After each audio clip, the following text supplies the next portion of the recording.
A 20-year-old by the name of Russell Schiller started a hashtag known as Black Women Are Gorgeous. There he is, he's young, and he loves black women. And he created that hashtag in response to girls or women like Kylie Jenner appropriating black culture. And he felt that if white women get celebrated for doing things that black women do, it's about time that black women get celebrated for their culture and what they do. That was his point. Now, of course, this went viral and it did really well, but then people started digging into his tweets and into his past, and then they saw that he's not so squeaky clean when it comes to the black community. In fact, he uses the N-word quite a bit. I'll give you a few examples of that. Let's go to graphic 21, please. So, never that, but that, whatever.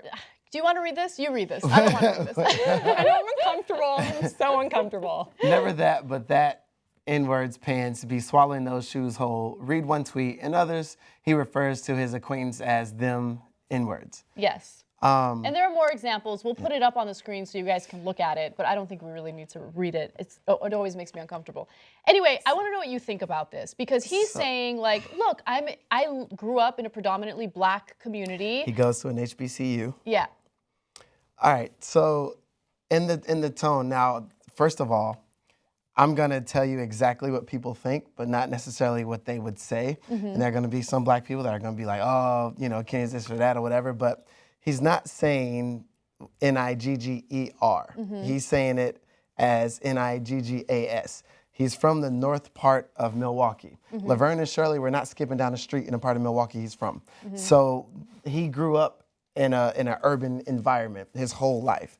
So what, for me, that this sees is somebody, I would call him white chocolate. I would call a guy who grew up in a black neighborhood, in a black area, and he listened to hip hop, he listened to rap. We say it ourselves. I'm guilty of saying it as well, you know, in different times and contexts. And, you know, I think of the song that Kanye West has called All Day. And in the chorus, it's all day N-word. And a lot of times when I'm out or in clubs and stuff and it starts playing and I see like all the sorority girls and all these people, you know, screaming all day and they say the N-word. It's the same kind of context. Does it make it right? No. Right. You know, what's going on in the country, that does not make it, you know, right whatsoever. But at the same time, there's a double standard. And there always has been a double standard. There always will be a double standard. Because as black people, we say it. So this, I guarantee he's had a black girlfriend, last 2 or 3 girlfriends. He's at it. There's not too many white people at HBCUs.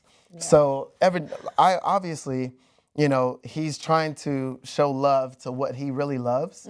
And that first tweet that we read, I thought it was a lyric. I was Googling it, trying to find out, was it from a song? I thought he was trying to, like, you know, say a verse, because a lot of times we may say, you know, a hip hop verse, just like when I was doing a mic check. And I started going into like a song. So, you know, I thought that's what he was trying to reference, and I was actually trying to find those lyrics. But that's what I read this as. I read this as a guy who does love black women, but people went through and saw that he was saying this and that, and somebody gave him the pass to say it, and he felt comfortable in tweeting it, and tweets don't die. And he is, you're right, and his apology was very sincere, and I give him credit for that. I think this was just sheer ignorance, and him, as you said, growing up in a community where he really was one of the few white people, and he immersed himself in that culture. However, as a white person, I can't imagine, and I'm glad he learned his lesson, saying that word. I don't have my ancestors don't have the history, the horrific history that your ancestors do, where they were called that word while they were being lynched and hung, while they were being enslaved, and then even to this day are called that word in a very discriminatory, racist way. So for me, I cringe, but I do give him credit for apologizing. I think it was a huge teaching moment for him. I think intent matters a lot, right? And so, look, I know a lot of people have been harsh toward him because of the fact that he's used that word. And you got to look into his intent. So does he dislike the black community? Is he fighting for discrimination? No, he's fighting for equality. He's trying to bring awareness to the issue of how beautiful black women are and how little they're respected by today's society and today's culture. And I think that's an important issue to bring up. But with that said, and I know people are going to get on me for this, and you know, you can criticize me for it as well. I think it'll be good. I do dislike that word, and it's not just when white people use it. I hate that word when it's used, period. I hate it in rap music. I hate it when black people use it. It's not up to me to tell people what they can and can't say. I get that. Right. But I just think that given the terrible history of that word and what it means and what it represents, it should just die. It should just go away. I don't want to hear it. You see what I'm saying? Oh, 1,000%. And like I said, the double standard. And, you know, if my father's watching, I'm going to get a phone call after this and I'm going to get a talking to because, you know, again, Nigga, and even Tupac said this years ago in this documentary, are, you know, the guys in the street trying to work hard and do their thing. Nigger are the ones that were getting lynched and getting hung and things like that. Yeah. However, my father's generation that grew up in the civil rights movement disagree with that wholeheartedly, which is why they've been against, you know, rap music and hip hop, and you had C. Dolores Tucker and all these other people that were against, you know, using that word in, you know, gangster rap and things like that. So again, does it make it right? No, but I just think that he's not a racist. Yes. I think this is one of those instances where he, you know, is just a young guy. He's 20 years old and he listens to everything from Travis Scott to Kanye West, and that's what is around him. And he took the criticism very well. I mean, he could not have written a more, in my opinion, sincere apology. Yeah. Do we have the apology? Yes. Let me go ahead and read that to you because I think it's important to, you know, give his statement. Graphic 23.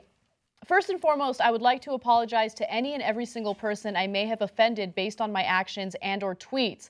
The Black Women Are Gorgeous campaign is a campaign created from a genuine place, created to help bring more attention to an already growing movement of recognizing and appreciating strength and independence Black women exude. And, you know, he goes on to kind of just talk about how there was no malicious intent in his prior tweets, and that he genuinely respects and loves the community. So again, intent does matter, but just understand the context and the history of the words that we use.